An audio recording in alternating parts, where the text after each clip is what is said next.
Hello friends, I hope you are doing well. Welcome to your own channel UPSC CAPF with Himanshu वत्स। जैसा कि आप सभी जानते हैं कि CAPF 2022 का रिटर्न रिजल्ट ऑलरेडी डिक्लेयर हो चुका है एंड उसके बाद आप सभी को अपना डैफ वगैरह जो है वो भरना है एंड फिजिकल मेडिकल की जो तैयारी है वो करनी है। तो डैफ के बारे में बात करूं तो मैंने ऑलरेडी एक वीडियो बना दी है जिसके अंदर डैफ के बारे में मैंने डिटेल्स प्रोवाइड करी है कि डैफ के अंदर क्या क्या चीज़ें आपसे पूछी जाती है और क्या क्या चीज़ें आपको भरनी है। फिर भी अगर आपका कोई डाउट है तो आप मुझे इंस्टाग्राम पे या फिर टेलीग्राम पे मैसेज करके पूछ सकते हैं। इसके अलावा फिजिकल मेडिकल में कौन कौन से इवेंट्स हैं उसके बारे में भी हमने जो है ऑलरेडी एक वीडियो जो है क्रिएट कर दिया है, काफ़ी डिटेल्ड वीडियो है। अगर आपने अभी तक उसको नहीं देखा है तो अभी जाके देख लो। लिंक्स जो है जो भी लिंक्स है सारे के सारे आपको वीडियो के डिस्क्रिप्शन बॉक्स में मिल जाएंगे। आज की वीडियो के अंदर हम बात करेंगे कि फिजिकल मेडिकल के अंदर आपका सेंटर कौन सा हो सकता है। ठीक है, यानी कि आपका जो फिजिकल मेडिकल है वो किस सिटी में किस सेंटर के अंदर आपका जो है फिजिकल मेडिकल अरेंज हो सकता है। और उसके लिए बेसिकली क्या होगा कि अगर आपको ये पहले थोड़ा सा आइडिया लग जाए और आप जो है थोड़ा सा ये पता लगा लें कि उस सेंटर का जो ट्रैक है, उस सेंटर का जो लॉन्ग जंप का पिट है वो किस तरह का है, अगर ये इन्फॉर्मेशन आपको पता चल जाए तो आप अपनी प्रिपरेशन को थोड़ा सा बेटर बना सकते हैं, उस हिसाब से तैयारी कर सकते हैं। बिकॉज कहीं पे रोड पे आपका 100 मीटर और 800 मीटर होता है, कहीं पे वही जो है वो मिट्टी में होता है और कहीं पे वो भी जो है रेत में होता है। ठीक है, तो उस हिसाब से आप अपनी तैयारी जो है वो कर सकते हैं। ठीक है, तो इस वीडियो के अंदर हम यही बात करेंगे कि कौन कौन से सेंटर्स हैं जो अवेलेबल हैं। और ये ऐसा कोई फिक्स नहीं है कि सिर्फ यही सेंटर जो है वो अवेलेबल होंगे। बिकॉज मैं जो है पिछले 3 साल से इस जो है एग्ज़ाम के अंदर हूँ और 2 बार मैंने फिजिकल एंड 3 बार मेडिकल दिया है, जिसके अंदर मैंने देखा है कि यही सेंटर्स होते हैं जो मोस्ट प्रोबेबली आते हैं। बिकॉज ITBP जो है वो पिछले 3 साल से नोडल अथॉरिटी जो है वो बनती आ रही है एंड इसलिए यही सेंटर जो है वो मोस्ट प्रोबेबली तो यही आएंगे। 1-2 ऊपर नीचे हो गया तो देख लेना वो आप उस हिसाब से। ठीक है, तो इसके अंदर सबसे पहले हम सेंटर्स के बारे में बात करेंगे कि कौन कौन से सेंटर जो है वो आपके अवेलेबल हैं। ठीक है, तो सेंटर्स के बारे में बात करें तो यहाँ पे टोटल 7 से 8 सेंटर जो होते हैं ना वो अवेलेबल है। सबसे पहले कौन सा है तो सबसे पहले हम बात कर लेते हैं CISF नोएडा। ठीक है, CISF नोएडा। राइटिंग को थोड़ा माइंड मत करना, राइटिंग थोड़ी सी मेरी ख़राब है, एडजस्ट कर लेना उस चीज़ को। दूसरा आपका जो सेंटर है वो है ITBP नोएडा, ITBP नोएडा। तीसरा सेंटर जो आपका अवेलेबल है वो है BSF जलंधर, BSF जलंधर। चौथा सेंटर जो आपका अवेलेबल है वो है BSF गुवाहाटी, BSF गुवाहाटी।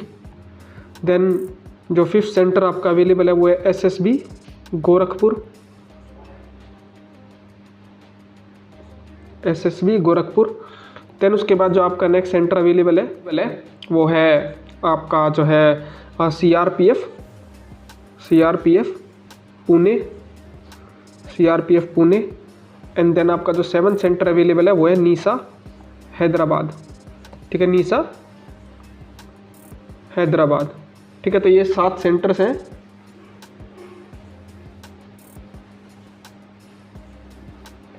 ये 7 सेंटर्स हैं जो कि आपके पास अवेलेबल हैं और जिनके अंदर इन्हीं में से मोस्ट प्रोबेबली आपका जो है किसी एक सेंटर के अंदर आपका जो फिजिकल मेडिकल है वो अरेंज कराया जा सकता है।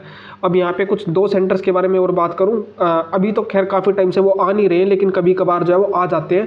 जैसे एक SSB गिटोरनी ये दिल्ली में ही है। ठीक है, ये दिल्ली के अंदर ही है। और एक है CRPF झाड़ोदा, CRPF। ठीक है, ये भी दिल्ली के अंदर ही है। तो ये 2 सेंटर्स और हैं लेकिन ये पिछले 2-3 साल से काफ़ी जो है आ नहीं रहे, तो आप इनको इग्नोर कर सकते हैं कि इनमें ही आपका सेंटर आएगा। मोस्ट प्रोबेबली तो नहीं आएगा, ऊपर के जो 7 हैं उन्हीं में आपका सेंटर जो है वो कवर हो जाएगा। ठीक है, अब बात आती है कि आपका सेंटर जो है वो इनमें से होगा कौन सा, वो कैसे डिसाइड होगा। देखो वो अब ये जो डिसीजन होता है ना, जो मैंने अपने एक्सपीरियंस से देखा है, तो आपका जो एड्रेस है, आप ये नहीं कि जिस एग्ज़ाम सिटी में आप एग्ज़ाम लिख रहे हो, लाइक आप हो सकता है कि दिल्ली में रह के और एग्ज़ाम दे रहे हो लेकिन आपका जो एड्रेस है कोरिस्पोंडेंस एड्रेस, आपका जो परमानेंट एड्रेस, तो मोस्ट प्रोबेबली जो आपका फिजिकल है वो उस एड्रेस के हिसाब से आएगा। लाइक आपका एड्रेस अगर मध्य प्रदेश के अंदर है तो आपका सेंटर मध्य प्रदेश के हिसाब से आएगा। और मध्य प्रदेश के क्लोजेस्ट जो देख लो आप कौन सा पड़ता है, तो मेरे हिसाब से जो CRPF पुणे जो है वो पड़ता है। तो मोस्ट प्रोबेबली आपका जो सेंटर है वो CRPF पुणे आएगा मध्य प्रदेश के लिए। वैसे ही अगर मैं आपको बताऊं जो दिल्ली वाले हैं उनके लिए जो सेंटर आते हैं मोस्ट प्रोबेबली कहाँ पे आते हैं, तो दिल्ली वालों के लिए जो सेंटर आते हैं वो CISF नोएडा, ठीक है, ITBP नोएडा, इनमें आते हैं। इसके अलावा जो हरियाणा की तरफ पढ़ते हैं, राजस्थान की तरफ पढ़ते हैं, हरियाणा वालों का जनरली BSF जलंधर आता है, पंजाब का भी उसी तरफ पड़ता है, ठीक है, और राजस्थान का नोएडा भी आ जाता है, जलंधर भी आ जाता है। वो डिपेंड करता है कि आपके क्लोजेस्ट कौन सा पड़ेगा, ठीक है। जो नॉर्थ ईस्टर्न साइड्स है उन सब का जो सेंटर है वो BSF गुवाहाटी में पड़ता है। देन उसके बाद बात करें तो जो UP एंड बिहार है उनका जो मोस्टली सेंटर पड़ता है वो SSB गोरखपुर पड़ता है। बाकी नीसा हैदराबाद ये साउथ इंडिया के लिए है, ठीक है। तो ये सेंटर्स हैं, तो आपका कौन सा सेंटर पड़ेगा ये डिसाइड होगा on the basis of your address, ठीक है। आपका एड्रेस क्या है, एग्जाम सिटी पे नहीं डिपेंड करता है, आपके एड्रेस पे डिपेंड करता है, ठीक है। तो ये थी इन्फॉर्मेशन कि आपके कौन कौन से सेंटर अवेलेबल है। अब यहाँ पे एक डाउट जो मेरे से काफ़ी सारे लोगों के द्वारा पूछा गया कि क्या सर हम अपना फिजिकल और मेडिकल की डेट को चेंज करा सकते हैं, तो देखो यस, इसका आंसर है यस। जब आपका मान लो फिजिकल का शेड्यूल आ गया और आपका कोई डेट आई और आप उसको चेंज कराना चाहते हो तो आप कब से कब तक चेंज करा सकते हो। लाइक मान लो डेट अगर जैसे हम बात करें कि आपका जो फिजिकल मेडिकल है उसकी जो डेट आई है वो डेट आई है लाइक मैं एग्जांपल ले रहा हूँ, लाइक 23 दिसंबर से लेकर के 31 दिसंबर तक है और आपका 23 दिसंबर को ही आ गया, तो आप डेट चेंज कराने के लिए ITBP को मेल करोगे। ITBP जो नोडल अथॉरिटी है उनको मेल करोगे कि सर मेरा ऐसा ऐसा इशू है, लाइक कोई और एग्ज़ाम है या फिर मेरे को कोई इंजरी हो गई है। हाँ, इंजरी का रीज़न दे के भी आप चेंज करा सकते हो। तो मैक्सिमम कितना शिफ्ट करेंगे वो, मैक्सिमम 23 से 31 दिसंबर तक कर देंगे। इसके बाद वो नहीं करेंगे, 31 दिसंबर को सब खत्म, ठीक है। और इसी तरह प्रीपोन भी करा सकते हो, लाइक किसी का 31 दिसंबर को है तो वो पहले भी प्रीपोन करा सकता है। और इसके साथ साथ सेंटर चेंज, तो हाँ सेंटर चेंज भी होते हैं। आप जो है वहाँ पे वही मेल वगैरह करके आप सेंटर चेंज करा सकते हो कि हाँ भाई किसी को मान लो किसी का नोएडा आ गया और उसको गोरखपुर जाना है तो वो ऐसे चेंज करा सकता है अपना मेल करके ITBP नोएडा को। अब उसके बाद हम बात करते हैं कि इन सेंटर्स के बारे में, कि ये जो सेंटर्स हैं जिनके बारे में हमने बात करी अभी, इन सेंटर से रिलेटेड बेसिक इन्फॉर्मेशन कि ये सेंटर्स हैं कैसे। बेसिकली क्या है कि इनके अंदर किस तरह की वहाँ पे ट्रैक है, किस तरह की वहाँ पे पिट है। बिकॉज क्या है ना कि रोड पे आपकी टाइमिंग जो होती है वो थोड़ी डिफरेंट आती है, मड में टाइमिंग थोड़ी डिफरेंट, मड नहीं कहेंगे उसको, बेसिकली सैंड में थोड़ी डिफरेंट आती है, और जो मिट्टी का ही जो पक्का ग्राउंड बना होता है उसमें टाइमिंग थोड़ी सी और डिफरेंट आती है, ठीक है। तो ये सारे हम बात करेंगे इसके बारे में। सबसे पहले हम बात कर लेते हैं CISF नोएडा के बारे में कि CISF नोएडा का सेंटर जो है वो किस तरह का है। तो देखो मैं पिछले 2 बार से ITBP नोएडा में अपना फिजिकल दे रहा हूँ, लेकिन मेरे फ्रेंड्स हैं CISF नोएडा के जिनसे मैंने बात करी और पूछा कि भाई किस तरह का वहाँ पे क्या सिचुएशन है। तो CISF नोएडा के बारे में बात करें तो वहाँ पे जो ट्रैक है ना 100 मीटर का, 100 मीटर की बात करें तो वो एक मिट्टी का ट्रैक है, ठीक है, जिसके बारे में जो फ्रेंड्स ने बताया कि जो ट्रैक है 100 मीटर का उसमें शुरू के जो 10-15 मीटर है ना वो थोड़ा रफ टाइप सा है, तो वहाँ पे आपको थोड़ा सा डिफ़िकल्टी हो सकती है, ठीक है। तो ये मिट्टी का ट्रैक है, इसके हिसाब से आप अपनी तैयारी कर सकते हो। जिनका भी CISF नोएडा पड़ेगा या दिल्ली वाले जो है वो तो एक्सपेक्ट कर सकते हैं कि CISF नोएडा में आ जाएगा, ठीक है। तो यहाँ पे आपको ये मान के चलना है कि अगर 16 सेकंड आपकी लग रही है एग्जैक्ट तो उसको रिड्यूस करो, बिकॉज इस मिट्टी की वजह से आपका 1 सेकंड तो आराम से जो है बढ़ सकता है। इसको आपको अपने हिसाब से जो है वो वेरी कराना है। जो अगर आपकी 16 सेकंड में हो रही है या 15 में भी हो रही है तो उसको 14 पे लेके आओ, 16 में हो रही है तो भी उसको 14 पे लेके आओ, ताकि जो है आपको वहाँ पे प्रॉब्लम जो है वो फेस ना करनी पड़े। देन 800 मीटर के बारे में बात करूँ तो 800 मीटर इनका रोड पे होता है, ठीक है। रोड पे इनका 800 मीटर होता है, सर्कुलर ही है, बेसिकली मैस के अराउंड का जो एरिया है उस सर्कुलर एरिया है वहाँ पे आपका जो है रोड पे वो होता है। देन उसके बाद लॉन्ग जंप के बारे में बात करें तो इनका जो लॉन्ग जंप का ट्रैक है वो लॉन्ग जंप का ट्रैक वो ठीक है, मतलब काफ़ी सही है, बट उसमें एक प्रॉब्लम ये है कि वो अच्छी तरह से गहरा वो गड्ढा नहीं है बिल्कुल। जैसे आप नॉर्मल देखते हो ना कि जहाँ से आपको कूदना है उसके आगे जो पिट होता है वो थोड़ा सा लोअर लेवल पे होता है, लेकिन यहाँ पे सेम लेवल पे है। तो लेकिन इसके अंदर रेत काफ़ी डली हुई है तो आपको कोई इशू नहीं आएगा इंजरी का। एंड एक चीज़ यहाँ पे जो मुझे पता चली है वो यहाँ पे कि इसमें टेक ऑफ बोर्ड नहीं होता, तो अपनी उस पर तैयारी उस हिसाब से करना कि यहाँ पे बोर्ड नहीं भी हो सकता है, ठीक है। तो कुछ लोग बोर्ड के हिसाब से भी तैयारी करते हैं, बोर्ड को अपना मार्जिन लेके जंप करते हैं, तो वो चीज़ आप ध्यान में रख लेना। बाकी शॉर्ट पुट तो हर जगह सेम ही है, उसमें कुछ खास वो नहीं है, ठीक है। अब बात कर लेते हैं यहाँ पे होता कैसा है। लाइक यहाँ पे जो फिजिकल मेडिकल है थोड़ा लीनियंटी चलता है, पिछले 2 साल से तो हम यही देख रहे हैं। बाकी board to board and centre to centre very तो करता है, कई बार एक सेंटर पे बोर्ड लीनियंट आ गया तो अगली बार वहीं पे ही स्ट्रिक्ट बोर्ड भी आ गया। बट जनरल मैं बात करूँ तो CISF नोएडा में फिजिकल और मेडिकल थोड़े लीनियंट टाइप से होते हैं। लीनियंट का मतलब ये नहीं है कि आप पूरी गलती कर दोगे, लॉन्ग जब में आपने 3 चांस कर दिए तो चौथा भी दे देंगे, नहीं, ऐसा नहीं, हल्का फुल्का जो होता है वो चल जाता है, ठीक है। तो ये मैं बोल रहा हूँ बेसिकली। और मेडिकल का भी सेम ही है। अब उसके बाद बात करते हैं ITBP नोएडा के बारे में। ITBP नोएडा का देखो मैं खुद 2 बार वहाँ पे दे के आया हूँ। तो ITBP नोएडा का क्या है कि 100 मीटर जो है आपका वो भी रोड पे होता है, ठीक है, प्रॉपर रोड है, बिल्कुल जो चारकोल वाला रोड होता है वही। और दूसरा जो क्या कहते हैं 800 मीटर वो भी सर्कुलर, उसी सर्कुलर ट्रैक पे 400 मीटर का ट्रैक है, उसी पे ही 800 मीटर होती है और उसी पे ही 100 मीटर भी होती है, ठीक है। मार्किंग लगी हुई है हर तरह की। लॉन्ग जंप के बारे में बात करें तो ITBP नोएडा के बारे में बता दूं, यहाँ का लॉन्ग जंप का जो गड्ढा है वो काफ़ी कम खोद रखा उन्होंने। लाइक आप जब कूदोगे ना आपको फील होगा कि हाँ आपने ज़मीन पर जंप करी है, मट्टी में नहीं करी है। तो काफ़ी कम खोद रखा उन्होंने, तो उसके लिए आप तैयार रहना। और जो जिस पे भाग रहे हो ना उस पर भी काफ़ी कंकड़ पड़े हुए होते हैं, तो अपनी तैयारी उस हिसाब से देख लेना। बाकी शॉर्ट पुट का सेम ही है। और लीनियंसी के बारे में बात करें तो ये CISF नोएडा ITBP नोएडा दोनों सेम से ही है लीनियंसी में, ठीक है। कोई खास ऐसी मतलब बहुत ज़्यादा लीनियंट भी नहीं है और बहुत ज़्यादा स्ट्रिक्ट भी नहीं है। 100 मीटर में थोड़ा बहुत 1 आध सेकंड का दे देते हैं वो, और 800 मीटर में हर कोई पास कर ही लेता है। बाकी लॉन्ग जंप में थोड़ी स्ट्रिक्टनेस रहती है हर जगह। और शॉर्ट पुट के बारे में बात करें तो स्ट्रिक्टनेस वहाँ भी हर जगह रहती है, रूल को फॉलो करना है अच्छे तरीके से। मेडिकल के बारे में बात करूँ तो अब वही बोल रहा हूँ कि सेंटर टू सेंटर वेरी करता है, बोर्ड टू बोर्ड वेरी करता है। तो जब 2020 में दिया था तो लीनियंट था, बिल्कुल ही लीनियंट था। 2021 में दिया था तो भी लीनियंट था, बट थोड़ा सा स्ट्रिक्ट था पिछले साल के कंपेरिजन में, तो ये आप कंसिडर कर सकते हो, ठीक है। अब उसके बाद बारी आती है BSF जालंधर की। BSF जालंधर के बारे में बात करें तो BSF जालंधर के अंदर ट्रैक जो है आपका वो मिट्टी का ट्रैक है, काफ़ी अच्छा ट्रैक है, ठीक है। ये मैंने पूछा था एक फ्रेंड से तो उन्होंने बताया कि भाई मिट्टी का ट्रैक है, काफ़ी अच्छा ट्रैक है। और 100 मीटर 800 मीटर जो है वो उसी ट्रैक पे होंगी।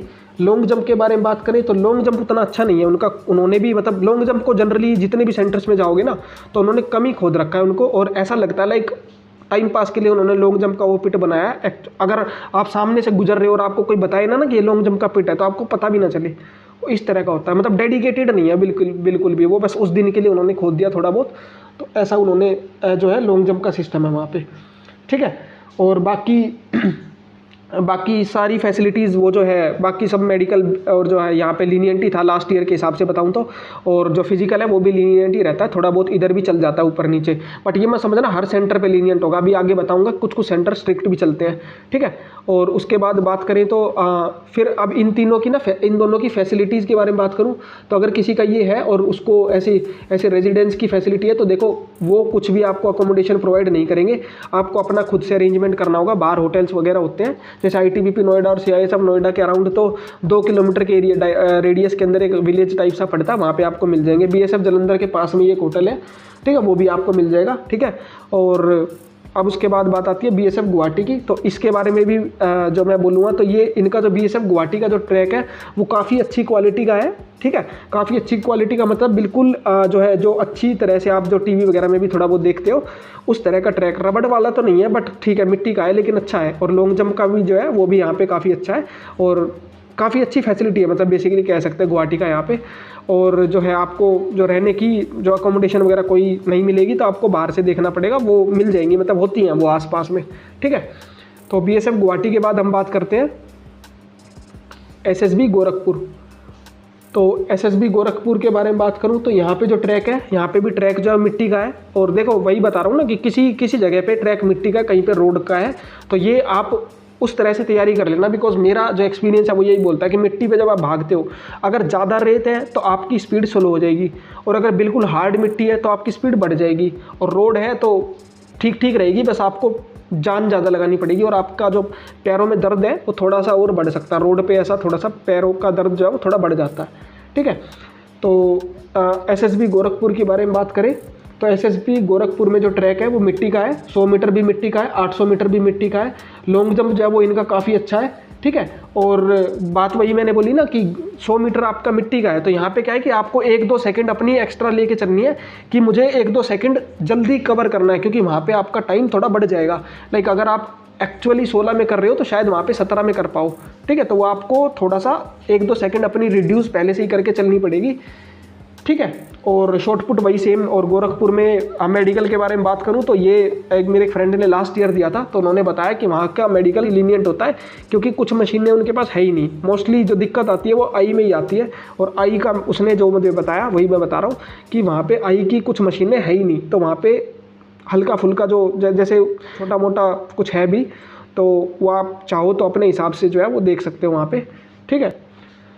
अब उसके बाद बात करते हैं सीआरपीएफ पुणे। अब यहाँ पे थोड़ा सा डिसअपॉइंटमेंट वाला सीन आने वाला है, बिकॉज सीआरपीएफ पुणे का जो एक्सपीरियंस रहा है लोगों का वो थोड़ा सा ख़राब ही रहा है।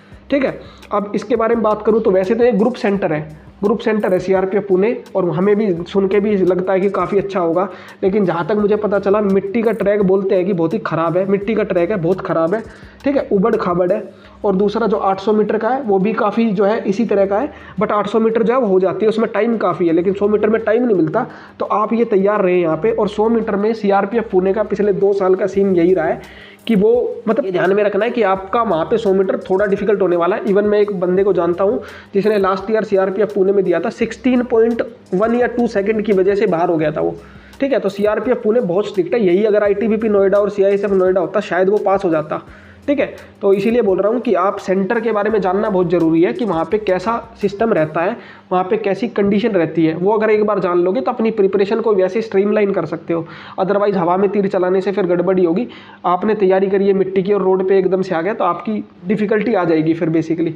तो सीआरपीएफ पुणे का रिस्पॉन्स यही था कि भाई मिट्टी का ट्रैक है, थोड़ा वर्स्ट टाइप सा है और उबड़ खाबड़ भी है। और बाकी लॉन्ग जंप का जो है वो भी ख़राब ही बताया था उन्होंने कि लॉन्ग जंप जो है वो भी उतना अच्छा नहीं है। ठीक है, और ओवरऑल सिचुएशन जो है वो भी थोड़ी ठीक ठीक सी है, टफ रहती है बेसिकली। वहाँ पे क्या है कि फिजिकल के टाइम पे टफ रहती है, लीनियंसी बिल्कुल भी नहीं दिखाते ये। और मेडिकल भी ठीक ठाक है उनका, एज सच कोई जो है मतलब डिफरेंट कुछ ऐसा इनपुट नहीं है इसके ऊपर। ठीक है, अब उसके बाद बात करते हैं नीसा हैदराबाद के बारे में। ये साउथ इंडिया वालों के लिए मोस्टली जो सेंटर है वो नीसा हैदराबाद ही पड़ता है। तो इनका ट्रैक जो है वो भी 400 मीटर का है, काफ़ी अच्छा ट्रैक है। और वो रेड सोइल टाइप का ट्रैक है। रेड सोइल मतलब बेसिकली आपके जो पत्थर होते हैं ना, लाल कलर की जो ईंट होती है उनको कूट कूट के जो बनाया जाता है ना, उस तरह का। तो वो काफ़ी सही है। और लॉन्ग जंप जो है वो भी काफ़ी सही है। ठीक है, बट इशू वही है कि ये जो लॉन्ग जंप के पिट्स है ना मोस्टली ये ऐसे है लाइक इनमें खोद नहीं रखा उन्होंने अच्छे से, मतलब उन्होंने डीप जो है वो नहीं कर रखा। तो आप जब कूदोगे तो आपको थोड़ा बहुत फील होगा कि हाँ मैं ज़मीन पे कूदा हूँ। ठीक है, और बाकी मेडिकल जो है वो उतना ज़्यादा स्ट्रिक्ट नहीं है नीसा हैदराबाद में भी। मेडिकल तो मैं बोलूँगा कि लगभग सब में ही थोड़ा लीनियंट ही रहता है। कुछ चीज़ें हैं जिनको वो स्ट्रिक्ट लेके चलते हैं, लाइक आई को स्ट्रिक्ट लेके चलते हैं, थोड़ा बहुत जो नोकनी वगैरह जो है इनको भी थोड़ा स्ट्रिक्ट लेके चलते हैं।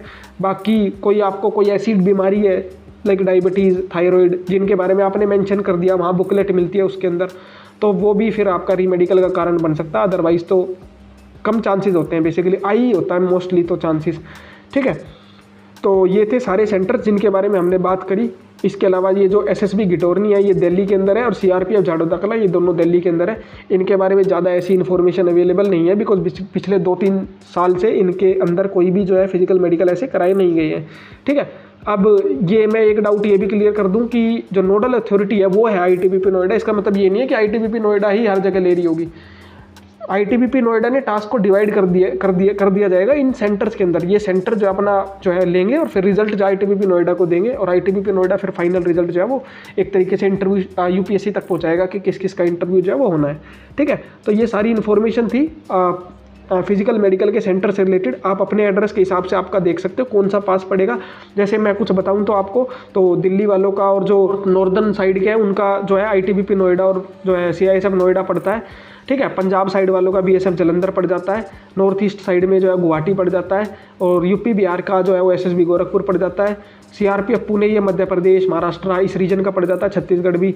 एंड देन नीसा हैदराबाद ये साउथ इंडिया के लिए पड़ जाता है। और ये दोनों ये जो है ये एसएसबी गिटोरनी एंड झाड़ोदा कला ये बहुत मतलब कब मैंने नहीं देखे पिछले 2-3 साल से, बेसिकली 2017-18 में आते थे, अब तो नहीं आ रही है। ठीक है, और हाँ एक बात की रीमेडिकल का कुछ लोग पूछ रहे हैं कि क्या सिस्टम है, अगले दिन होगा, कैसे होगा।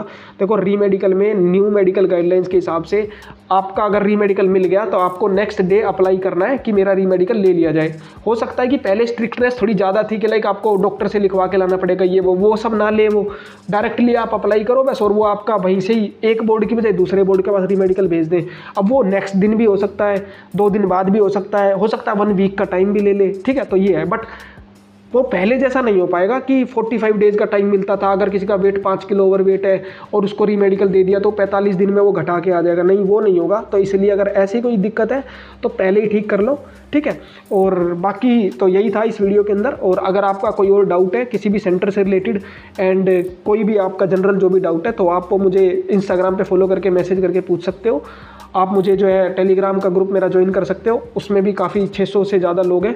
अगर आप जो है फ्रेशर्स हैं और आप तैयारी कर रहे हैं तो मैं डेली टॉपिक्स जो है वो भी डालता हूँ, जिसमें आप ऐसे और आर्ग्यूमेंट है उसकी राइटिंग भी कर सकते हो। फ्री ऑफ कॉस्ट है, कुछ भी नहीं लगता उसके अंदर। आप एक दूसरे का इवेल्युएट भी कर सकते हो और इनपुट्स ले सकते हो। कभी कभार मैं मतलब अभी जैसे हमने रिसेंटली कल ही हमने जो है ऑल इंडिया रैंक 9 जो थे रवि कुमार सर, जिन्होंने CAPF 2020 में रैंक 9 लाई थी, उनके साथ भी हमने ग्रुप पे एक कॉल जो है वो करी थी और बच्चों का काफ़ी अच्छा रिस्पॉन्स था कि उनके मोस्ट ऑफ द डाउट्स हमने जो है रिजोल्व कर दिए थे। बाकी फिर दोबारा एक और सेशन जो है कभी कर लेंगे, तो आपके जो भी डाउट्स हैं वो आप पूछ सकते हो। ठीक है, वीडियो को लाइक करना, आप कमेंट करना, शेयर करना एंड चैनल को सब्सक्राइब करना। Thanks for watching it. मिलते हैं नेक्स्ट वीडियो के अंदर। Thank you.